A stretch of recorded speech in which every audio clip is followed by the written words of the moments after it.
But कुछ ऐसे होते हैं उनको वो सोसाइटल प्रेशर या कुछ की फैमिली जो कंडीशन होती है वो ठीक नहीं होती है, तो वो फिर गलत कामों में भी इन्वॉल्व होते हैं। घर पे बैठ गया, आपको पता भी है सोसाइटी में क्या होता है, तो फिर वहाँ पे उसको ताने वगैरह सुनने को मिलते हैं, जिसकी वजह से क्या होता है वो फिर घर छोड़ के बाकी जो काम है उनमें वो इंडल्ज होता है, लाइक ड्रग्स वग्स वगैरह। We want Justice. Revoke SRO 442, Revoke SRO 442. Revoke SRO 442, Revoke SRO 442. Revoke SRO 442। Revoke SRO 442.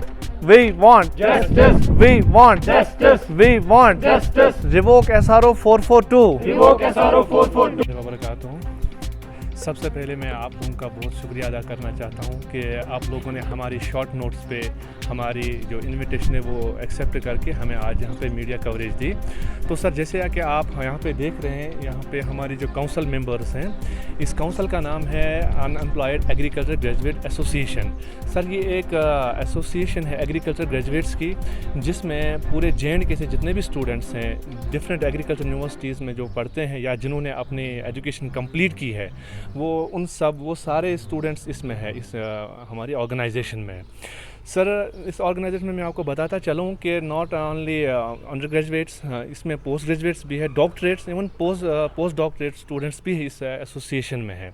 तो सर, हमारा जब जैसे ये मुद्दा ये है कि जैसे हमने 10 साल एग्रीकल्चर यूनिवर्सिटी में दिए हैं, डिफरेंट एग्रीकल्चर यूनिवर्सिटीज़ में अक्रॉस इंडिया, तो यही टाइम था कि हमें होना चाहिए था जो हमारा कंसर्न डिपार्टमेंट है, या हमें होना चाहिए था फार्मर्स फील्ड पे, सो दैट हम उनको एनकरेज करें, अपलिफ्ट करें, या उनकी वो जो इकोनॉमी है वो बूस्ट करें बाय प्रोवाइडिंग साइंटिफिक गाइडलाइंस पे उनको हम बताते क्या करना है क्या नहीं करना है, वो हमको देते वहाँ पे। तो sir, but very unfortunately reasons इसमें कुछ ऐसे हैं, कुछ जो हमारे एग्रीकल्चर प्रोडक्शन डिपार्टमेंट है उनकी कुछ पॉलिसीज़ का हम शिकार हो चुके हैं टाइम टू टाइम, चाहे हमारा गेजेटेड कैडर का पोस्ट हो या नॉन गेजेटेड कैडर का पोस्ट हो। सर, इसमें हमने क्या किया, हमने time to time right from Srinagar to Jammu हर किसी जगह हम गए, हर किसी हायर अथॉरिटी जो हायर ऑफिशियल है उनको हमने रिक्वेस्ट की है, अपना जो हमारा मुद्दा है उनके सामने रखा है। सर, वेरी अनफॉर्चुनेटली हर किसी जगह हमें डिसअपॉइंटमेंट के सिवा कुछ भी नहीं मिला। तो सर, मैं आपको बताता चलूँ, जो हर किसी डिपार्टमेंट में गेजेटेड कैडर के भी पोस्ट होते हैं, नॉन गेजेटेड कैडर के भी पोस्ट होते हैं। अगर हम अपने डिपार्टमेंट की बात करेंगे, एग्रीकल्चर प्रोडक्शन डिपार्टमेंट की, तो हमारा जो गेजेटेड कैडर में पोस्ट है वो है AEO, एग्रीकल्चर एक्सटेंशन ऑफिसर।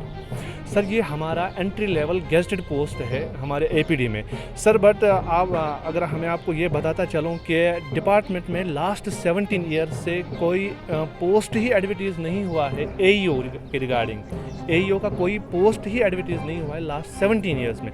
अब आपका क्वेश्चन ये होगा कि सर, अगर डिपार्टमेंट में लास्ट 17 ईयर्स से कोई ये पोस्ट एडवर्टीज़ नहीं हुआ है तो डिपार्टमेंट फंक्शन कैसे कर रहा है?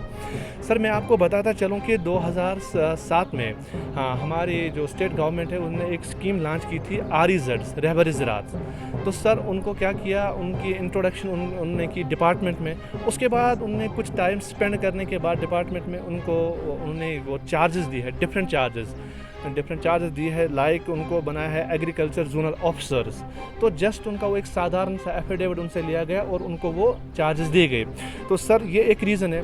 दूसरा रीज़न जो ये AEO का पोस्ट नहीं आ रहे हैं, उसका रीज़न ये भी है क्यों जो ऑलरेडी JEOs वगैरह है हमारे डिपार्टमेंट में, या जो बाकी कैंडिडेट्स है डिपार्टमेंट में डिफरेंट पोस्ट्स पे है, तो उनको ये post as an additional charges दी गई है। और एक बंदा 3-3, 4-4 जोन्स में काम कर रहे हैं, एक बंदा।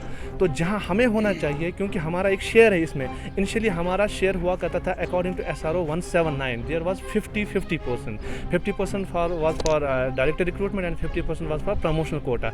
बट फिर उसमें भी इन्होंने एक SRO लाया, SRO 433। सर, उसके रिगार्डिंग मैं आपको बताऊं कि जो SRO 433 है उसमें हमारा जो 50% शेयर था उसको डिक्रीज़ करके 20 पे लाया गया, और वो 30% इन्होंने अपने में एडअप किया। तो रिज़ल्ट क्या हुआ, इन्होंने वो जो डिपार्टमेंटल प्रमोशनल कोटा होता है उसमें 80% कर दिया और हमारा 20%। अब अगर हम उसको लेटर भी साइड पे रख के मैं आपको बताऊं कि जो 20% के हिसाब से भी अगर पोस्ट हम देखें, there are almost 129 to 130 post vacant in department of agriculture, but वो रेफर नहीं हुए लास्ट लास्ट 17 ईयर्स से। इसके बाद जो हमारा नॉन गेजेटेड में दूसरा पोस्ट आता है JAEO, junior agriculture extension officer. ये हमारा एक एंट्री लेवल पोस्ट हुआ करता था नॉन गेजेटेड कैडर में। बट इसमें भी जो जैसे मैंने अभी आपको REZs बोले, उन्होंने वो पर्सनल कुछ इंटरवेंशंस, वो कुछ पॉलिटिकल सपोर्ट वगैरह ले लिया उस टाइम, हमें उसमें नहीं जाना है। But the thing is that कि वो उनका मैं आपको एक बताता चलूँ कि वो जो REZs है वो एक स्कीम बेस्ड पोस्ट थे। JEO जो हमारा था, इसमें हमें था SRO 02, उसके अकॉर्डिंग 60% जो कोटा था वो डायरेक्ट रिक्रूटमेंट के लिए था। उसके बाद 40%, out of 40% 35% was for promotional quota from class A and 5% was class B। In short 60% हमारा डायरेक्ट रिक्रूटमेंट था। ना ये REZ 60 में आते थे, ना ये 35% में आते थे, ना 5% में आते। इन्होंने SRO ही चेंज करवाया, जिसके चलते क्या हुआ, ना तो जो हमारा शेयर है वो तो इन्होंने खाया ही, जो बाकी है उनका भी शेयर उन्होंने खाया। और जो SRO 442 इन्होंने वो लाया उस टाइम, तो उसके हिसाब से there will be no direct recruitment in case of JEOs। जो भी रिक्रूटमेंट होगी वो सारी प्रमोशनल कोटा पे फिल की जाएगी। ये सर मैं आपको बता रहा हूँ JEOs की। जी सर। तो सर इसके बाद हमारा क्या हुआ, जो हमारी एक उम्मीद हुआ करती थी नॉन गेजेटेड में कि हमारा एंट्री लेवल पोस्ट JEO है, वो पूरा जो हमारा वो गेट है वो बंद हो चुका है। इन शॉर्ट मतलब हम इस टाइम इस स्टेज पे पहुँचे, we are mentally and emotionally traumatised. एक बात मैं पूछूंगा आपसे, आपको लगता है कहीं ना कहीं ड्रग का ये बहुत बड़ा काज है अनएम्प्लॉयमेंट? जी सर, क्योंकि मैं आपको बताऊं, जैसे हम यहाँ पे हैं, अभी हम 10-12 बंदे हैं यहाँ पे, जो ये सिर्फ मेंबर्स हैं, काउंसिल के मेंबर्स हैं। बट आप इस पे ना जाइए कि ये सिर्फ 10-12 बंदे हैं, ऑलमोस्ट 2000 वो स्टूडेंट्स हैं। ये मतलब डिफरेंट एग्रीकल्चर यूनिवर्सिटी से हर साल वो आते हैं अपनी डिग्री कंप्लीट करके, और ऑलरेडी जो बाकी है वो अभी डिग्रीज़ कर रहे हैं। सर इसमें यही होता है कि जब कोई डिमोटिवेट होके गया, वो घर पे बैठ गया, आपको पता भी है सोसाइटी में क्या होता है, तो फिर वहाँ पे उसको ताने वगैरह सुनने को मिलते हैं, जिसकी वजह से क्या होता है, वो फिर घर छोड़ के बाकी जो काम है उनमें वो इंडल्ज होता है, लाइक ड्रग्स वगैरह। तो कुछ स्टूडेंट्स होते हैं ऐसे जो कूप अप करते हैं इस चीज़ से कि मतलब वो अपना मेंटल बैलेंस बना के रखते हैं। बट कुछ ऐसे होते हैं उनको वो सोसाइटल प्रेशर या कुछ की फैमिली जो कंडीशन होती है वो ठीक नहीं होती है, तो वो फिर गलत कामों में भी इन्वॉल्व होते हैं। आपकी मान जैसे सर इन्होंने अभी नॉन गेजेटेड की बात की थी, नॉन गेजेटेड पोस्ट्स की। सर अगर उनकी बात करें तो उसमें हमें हायर ऑफिशियल्स ने जो भी हमारे हायर ऑफिशियल्स हैं उनसे हमने कांटेक्ट किया, तो उन्होंने उस टाइम हमें एक स्वीट पॉइजन दिया। हम यही मानेंगे स्वीट पॉइजन दिया कि आप यहाँ पे टाइम वेस्ट मत करें, आप अपनी प्रिपरेशन जारी रखें, अपने बुक्स पे ध्यान दें, आपके पोस्ट्स आने वाले हैं, जिनका नॉमेनक्लेचर हमें आज तक पता ही नहीं है कि कौन से पोस्ट। फिर 2019 में 31 दिसंबर हमारे पोस्ट्स आते हैं AEAs के, यानी एग्रीकल्चर एक्सटेंशन असिस्टेंट्स के पोस्ट्स आते हैं हमारे, तो 157 पोस्ट्स। और आई डोंट नो कि क्या हुआ उसमें कि 2 दिन के बाद ही वो पोस्ट्स विड्रॉ हो जाते हैं। उसका रीज़न भी हमें पता ही नहीं था। तो फिर उसके बाद हमारी जो यहाँ काउंसिल है वो उनसे कांटेक्ट में रही, इवन कि हम प्रिंसिपल सेक्रेटरी से भी मिले जम्मू में, और यहाँ श्रीनगर में भी मिले। तो हमें वहाँ पे यही आश्वासन दी गई, हमें वहाँ पे यही होप दिया गया कि हम रीऑर्गेनाइजेशन पे काम कर रहे हैं। अभी कब से रीऑर्गेनाइजेशन वो 2020 से चल रहा है। तो उन्होंने बोला था कि हम रीऑर्गेनाइजेशन पे ये वर्क कर रहे हैं।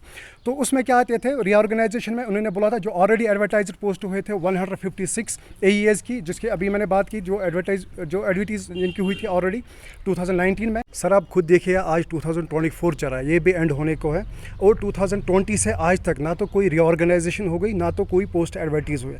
इवन हमने 200 से ज़्यादा ग्रीवेंसेस अपने यहाँ पे गवर्नर ग्रीवेंस सेल में डाले, उनका सेम ही रिप्लाई आया वहाँ से कि हम इस पर वर्क कर रहे हैं रीऑर्गेनाइजेशन में। लेकिन जब हमारी काउंसिल फिर से विज़िट करने गया यहाँ पे सेक्रेटरीट, तो वहाँ पे हमें ये पता चला कि ये फाइल एग्जिस्ट ही नहीं हो रही। सर अब हम ऑनरेबल प्राइम मिनिस्टर से पुरजोर अपील कर रहे हैं आपके वसादत से, और स्पेशली हमारे जो गवर्नर इंतज़ामिया से है, इनसे भी हम गुजारिश करते हैं कि जो हमारा मसला है, ये स्पेशली रिक्रूटमेंट रूल्स का मसला है और जो हमारी एम्प्लॉयमेंट का मसला है, इसमें वो नज़रसानी करे।